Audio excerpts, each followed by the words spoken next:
If you want your music to succeed on Spotify, the first one is to make it grab the attention of the listener first.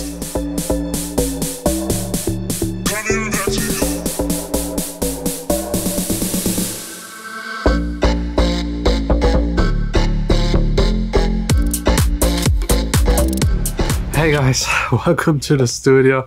As you might be able to hear, I'm still sick and not feeling good.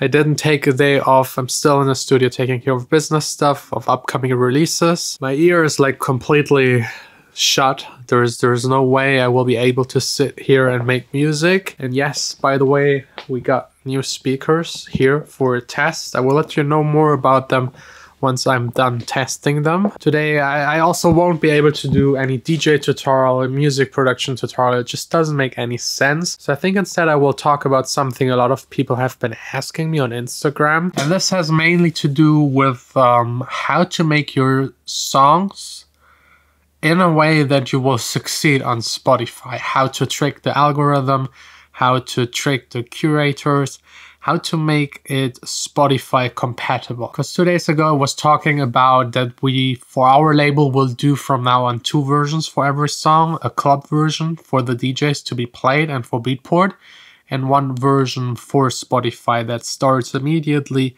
grabs your attention. And that's also already like the first trick. If you want your music to succeed on Spotify, the first one is to make it grab the attention of the listener first. And second, make the song short. The shorter it is, the more often it's likely that people will actually re-listen to the song. So if it's just 2 minutes 20, 2 minutes, that's totally fine for Spotify. If you want to go this route and trick people into playing your song more often, and this way make more money and get into the charts. And I know a lot of people will hate me for giving these kind of tips and talking about this topic, because music should be about the art, about what you think is right and should work.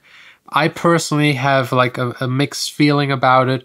There is always the game and rules to the game that change, and nowadays Spotify is by far the most important platform for music, and like the artist proud to make what you feel is right.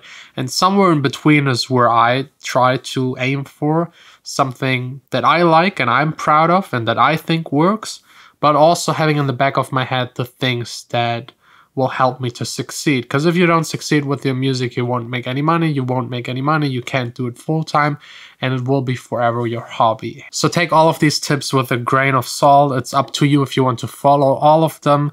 I personally always instantly hate songs where I know everything was done on this song to make it successful, instead of making something that is new and different. But yeah, the first one is really make sure it grabs the attention of the listener. So start directly with the chords, directly with the voice.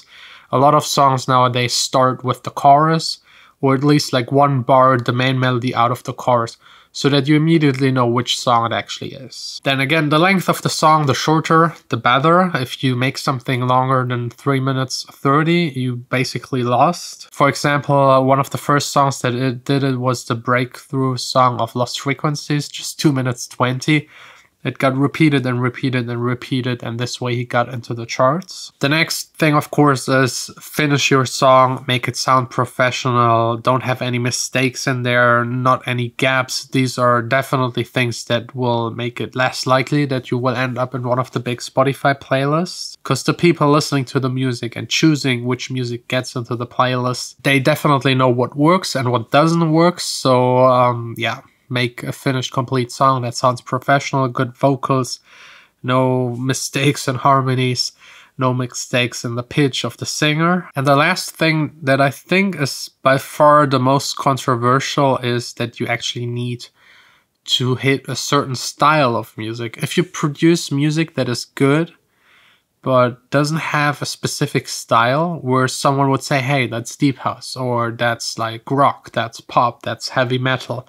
If you make something that is either in between or something new entirely, you will have a lot harder time on Spotify, because the curators, they have playlists. Let's say one curator is responsible for the biggest EDM playlist. So you will only put songs in there that fit in there that are typical EDM. He won't be bold and put a song in there that might not fit 100%. These people are judged on the performance of their playlist. I know from one guy that always added songs into a playlist that he liked but didn't perform really well.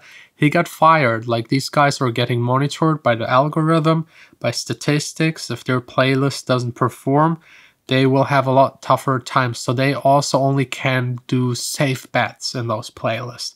So if you make music that is safe, that has a specific style, that is already established, and you make something good, it's more likely to end on one of these playlists. If you do something experimental, something new, you will have a lot tougher time to actually get there. And that's one of the sad things about Spotify.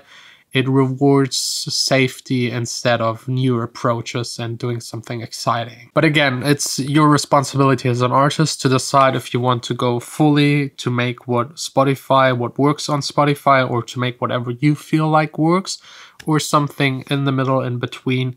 We're the ones making the music. We're the ones that make sure what works. Because even if you don't make something that fits to Spotify, I can guarantee you, and that's like the most important, the key factor, if you will be successful, they will add your song to all of the playlists. If you'll be successful, a lot of artists will copy you, and you might actually create a new kind of style, a new movement that a lot of people will follow. So don't get discouraged. If you make music for the money, then do all of these Spotify tricks, plus invest into promotion, plus invest into Spotify playlists, pitching, and all this kind of stuff.